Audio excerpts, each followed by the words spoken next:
അതെ, കാരണം വെച്ചാൽ മറ്റേ മാലദ്വീപിൽ നിന്നാണല്ലോ ട്യൂണ മത്സ്യം എന്ന് പറഞ്ഞിട്ട് നമ്മുടെ മറിയം റഷീദ ISRO ചാരക്കേസ് വരുന്നത്.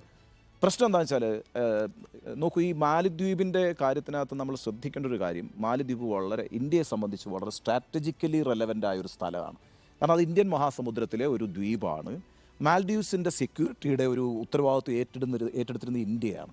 പക്ഷേ ചൈന അങ്ങോട്ടേക്ക് കടന്നു വരാനായിട്ടൊരു ശ്രമം നടത്തുന്നുണ്ട്. അത് വളരെ പ്രധാനപ്പെട്ട ഒരു കാര്യമാണ്. ഇപ്പോൾ ശ്രീലങ്കയിലേക്ക് ചൈന ഒരു കടന്നുകയറ്റത്തിന് ശ്രമിക്കുന്നുണ്ട്. നോക്കൂ, നമ്മുടെ വിഴിഞ്ഞം പോർട്ട് വരുമ്പോൾ അത് ഏറ്റവും കൂടുതൽ അഫക്റ്റ് ചെയ്യാൻ പോകുന്നത് കൊളംബോ പോർട്ടിനെയാണ്. അപ്പോൾ സ്വാഭാവികമായിട്ടും നമ്മളും ശ്രീലങ്കയായിട്ടൊരു ചെറിയ തർക്കം നിലനിൽക്കുന്നുണ്ട്. അതുപയോഗിച്ചുകൊണ്ട് കൊളംബോയിൽ കൂടുതൽ ഇൻവെസ്റ്റ്മെൻറ്റ് നടത്തിയിട്ട് ചൈന കൊളംബോയുമായിട്ട് ശ്രീലങ്കയായിട്ട് നല്ല ബന്ധം ഉണ്ടാക്കാൻ ശ്രമിക്കുന്നുണ്ട്. അപ്പം തന്നെ മാലദ്വീപുമായിട്ടും നല്ല ബന്ധം ഉണ്ടാക്കാൻ ചൈന ശ്രമിക്കുന്നുണ്ട്. ഇന്നൊരു വളരെ പ്രധാനപ്പെട്ട ദിവസമാണ് മാലദ്വീപ്സുമായിട്ട് ബന്ധപ്പെട്ട്. എന്താണെന്നറിയാമോ, മാലദ്വീപ്സിൻ്റെ പ്രസിഡന്റ് ഇന്ന് ചൈന സന്ദർശനം ആരംഭിക്കുകയാണ്.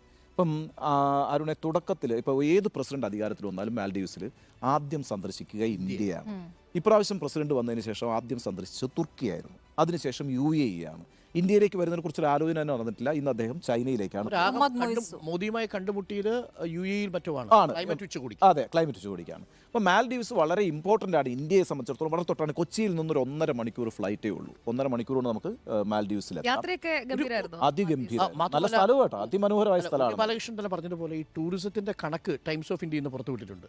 മാലദ്വീപ്സിൽ വരുന്ന ആകെ 17 ലക്ഷമാണ് ഈ കഴിഞ്ഞ വർഷം 2023 മാലദ്വീപ്സ് സന്ദർശിച്ചത്. അതിൽ ഏറ്റവും കൂടുതൽ ആളുകൾ സന്ദർശിച്ചത് 2,09,188 പേർ സന്ദർശിച്ചത് ഇന്ത്യയിൽ നിന്നാണ്.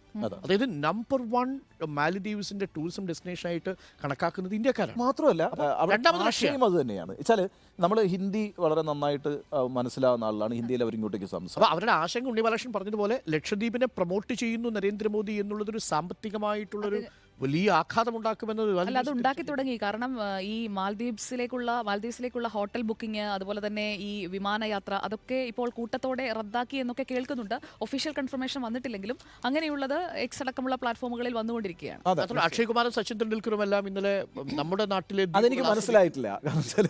ഈ പിന്നെ വളരെ പെട്ടെന്നാണ് അക്ഷയ് കുമാർ, ശ്രദ്ധ കപൂർ, സൽമാൻ ഖാൻ, സച്ചിൻ ടെണ്ടുൽക്കർ, അങ്ങനെ എനിക്ക് എല്ലാവരും ഇന്ത്യൻ ക്രിക്കറ്റ് ടീം ഏറെക്കുറെ എല്ലാവരും ഉണ്ട് കേട്ടോ.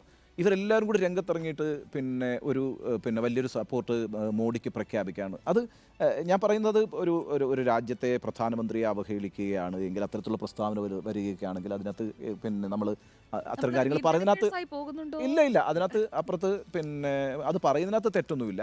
പക്ഷേ ഇതൊന്നും നമ്മൾ മുമ്പ് കണ്ടിട്ടില്ലാത്തൊരു കാര്യമാണ്. നമുക്കിത് വിശദമായി ഇന്ന് വൈകുന്നേരം മാലദ്വീപിലെ മോദി പോരാട്ടം, സ്നാർക്ലിംഗ് അടക്കമുള്ള ചില പരിപാടിയുണ്ട്. ഈ സ്നാക്ലിംഗ് എന്ന് പറയുന്ന സാധനമുണ്ട്.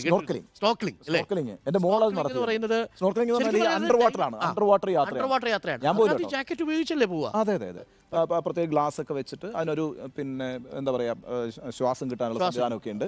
അപ്പോൾ സാധാരണ നമ്മളിപ്പം 3 ജീവിതങ്ങളാണ് നമുക്ക് ഈ പ്രപഞ്ചത്തിൽ കാണാൻ കഴിയുക. അതിൽ 2 ജീവിതങ്ങൾ നമ്മൾ കാണുന്നുണ്ട്. ഒന്ന് ഭൂമിയിലെ ജീവിതം, നമ്മളൊക്കെ ഇങ്ങനെ ഇരിക്കുന്നത്. മറ്റേത് ആകാശത്തിലെ ജീവിതം, അത് ഈ പറയുന്ന പറവകൾ ആയിട്ടുള്ള. പിന്നെ ഒരു അണ്ടർ വാട്ടർ ലൈഫ് ഉണ്ട്. ഈ കടലിന് താഴെ ഒരു ജീവിതമുണ്ട്. അത് നമുക്ക് അവിടെ പോയാൽ കാണാൻ കഴിയും. ഈ സ്നോർക്കലിംഗ് എന്ന് പറയുന്നത് ഒട്ടും തന്നെ അപകടമല്ല, വളരെ സെക്യൂരിറ്റിയോടുകൂടി വളരെ സുരക്ഷിതമായി ചെയ്യണം. എനിക്ക് പക്ഷേ ഒരു പേടിയൊക്കെ ഉള്ളതുകൊണ്ട് ഈ കടലിനടിയിലെ ഈ സ്നോർക്കലിംഗ് ആണ് മാലദ്വീപ്സിൽ ഒരു പ്രധാനപ്പെട്ട കാര്യം. അത് ലക്ഷദ്വീപിൽ പ്രൊമോട്ട് ചെയ്യുന്നത് മാലദ്വീപ്സിന് സഹിക്കാൻ പറ്റില്ല. നരേന്ദ്രമോദി പോസ്റ്റർ ബോയ് പോലെ അത് ഇട്ട് നിൽക്കുകയാണ്. അതെ.